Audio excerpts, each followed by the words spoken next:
करणारा माणूस म्हणजे थोडक्यात त्यानं कुठेतरी त्या लोकांना लाचार केलेला आहे, त्यानं त्या लोकांना पोलीस प्रशासनाला लाचार केलेला आहे. ते का उठाव घेऊ शकत नाही ह्यासाठी आपण इथं आलेलो. आणि आपली मागणी म्हणजे एसआयटी मागणी आहे. आपल्याला एसआयटी चौकशी बसवावं, त्याची मालमत्ता कुठून येते, कशी येते, कशामुळे एवढा तो रोग दाखवतो, लोकांना कशामुळे धमकवतो, ह्या गोष्टी त्या आपल्या नजरेसमोर आल्या पाहिजे. ह्यासाठी आपली मागणी आहे आणि शांत चित्तेने आपण ही मागणी पूर्ण करून घ्यावी. अनिल भाऊ, त्याच्यावर किती गुन्हे दाखल आहेत? तो नराधम त्यांच्या आजूबाजूचे ते आहेत ना जेवढे घरं, त्यांच्यावर मुख्य गुन्हे आहेत, अटक केलेत, कोणावर कुठली केस आहे हे उल्लेख करा. तो मूळ आरोपी म्हणजे सोलापूर जिल्ह्यातून तो आलेला आहे माणूस हद्दपार होऊन, आणि त्याला इथं आणून सुद्धा त्याला प्रत्येक गोष्टी भेटलेली.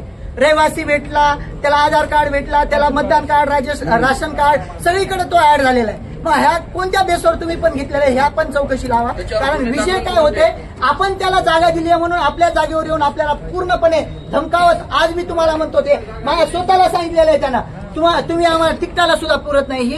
ही जी भाषा आहे, ही भाषा फक्त आणि फक्त त्यांना लुटलेल्या पैशातून सोने तस्करी, चाकू तलवारीनं लोकांना धमकून हे काढलेले पैसे आहेत. आणि ह्यावर पोलीस प्रशासनानं 100% एसआयटी लागू करावी आणि त्यांना 100% न्याय देण्याचं काम करावं, आमच्या गोरगरिबाला न्याय देण्याचं काम करावं, ही आमची मागणी आहे. आणि या पोलीस प्रशासनाला जे आम्ही आता की निवेदन देत आहोत ह्याच्यामध्ये सगळ्या गोष्टी लिहून दिलेल्या आहेत आणि ह्याची चांगली पूर्णपणे वाचून वगैरे पूर्णपणे माहिती वाचून करून सगळ्या गोष्टीवर अंमलबजावणी करावी. नाहीतर ह्यानंतरचा जो काही आक्रोश असेल हा आमच्या फक्त तांड्यातला आक्रोश आहे, हा आमच्या गोरसेनेचा आक्रोश आहे. ह्याच्यानंतर पूर्ण महाराष्ट्रातून एकन एक जिल्ह्यातून, एकन एक तालुक्यातून, एकन एक तांड्यातून हजारोनं लाखोनं पब्लिक इथं येणार आहे.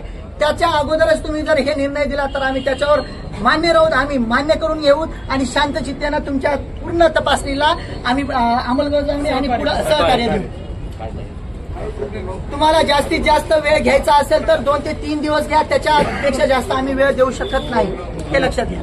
आणि त्यासोबतच जो पीडित परिवार आहे त्याच्या जीविताला धोका आहे आणि जो आरोपी परिवार आहे पूर्ण गावामध्ये एवढा गुन्हा केल्यानंतर सुद्धा त्याचा परिवार, त्याची आई, त्याचा बाप जर अख्ख्या गावातून तलवारी चाकू घेऊन जर तो मिरवणूक काढत असेल, जात असेल आणि तो सांगत असेल, असे वकील स्वतः वकील असून मला सांगतो तुझ्यासारखे मी 10 विकत घेऊ शकतो, असे पोलीस प्रशासन, असे खासदार वगैरे मी कॉन्टॅक्ट मध्ये ठेवू शकतो, अशा प्रकारचे तो आम्हाला धमकी देऊ शकतो.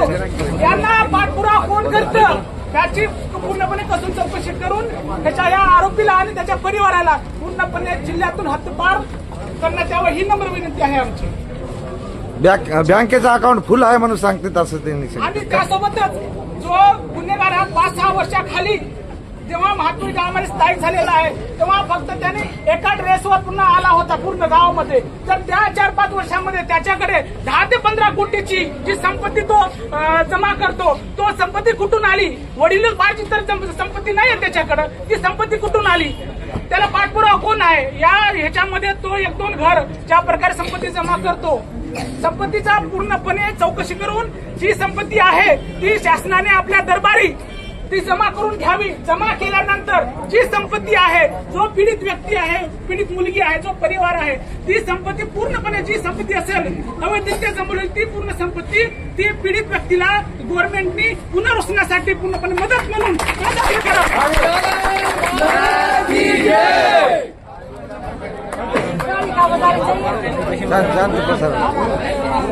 शांत